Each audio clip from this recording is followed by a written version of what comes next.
I had this dream the other night. For those who don't know, I spent 20 years as a professional actor and director. It is common among those in theater to have what's called an actor's nightmare. In this case, I found myself drafted abruptly and without preparation into a production of You're a Good Man, Charlie Brown, which is a musical based on the Peanuts comic strip. I was playing Sherman, which isn't actually a part in the musical. He's a side character in Peanuts, but nonetheless, I found myself constantly standing in the wings, frantically reviewing the script for when I next had to walk on stage, trying to find and retain what it was I was supposed to say. I was also extremely conscious of being much older than the rest of the cast.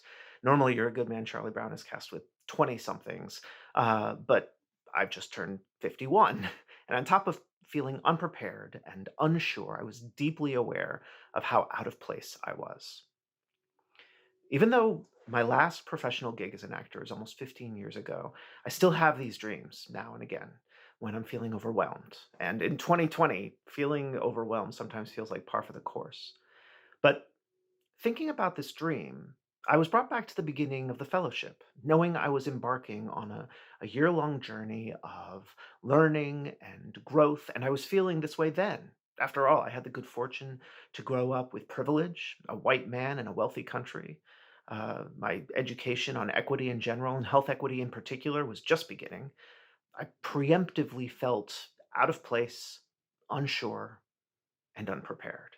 But those are feelings we've all had at some point in our lives. Imposter syndrome.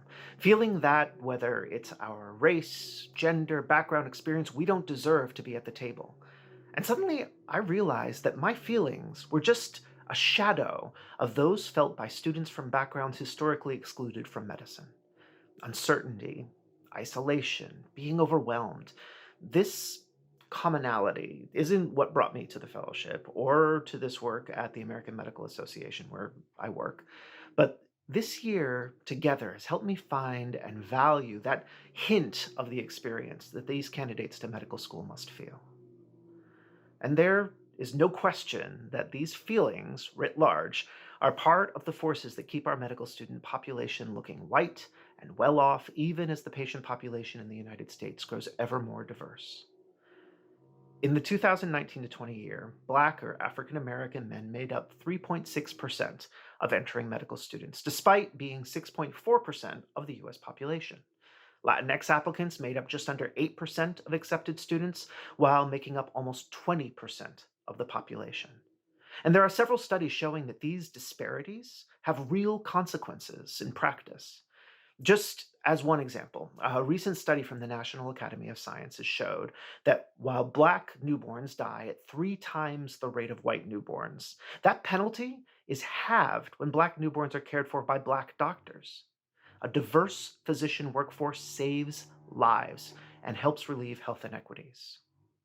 Despite this, 2020 has been a challenging year to pursue this work. My partners have been pulled away by the pandemic, focusing on creating virtual experiences for their students, and in many cases, taking on greater responsibilities for patient care. Diversity, already underemphasized at many institutions, falls even further down the list when COVID floods healthcare systems. It's easy to lose hope. We're tired. In the US, it seems like we learned less than I would have hoped from the first waves of the pandemic and from the horrible deaths of George Floyd, Breonna Taylor, and others. But I remain hopeful. I'm going to come back again to theater. I used to recite a certain verse of Shakespeare before every performance as a way to get myself hyped up for the show.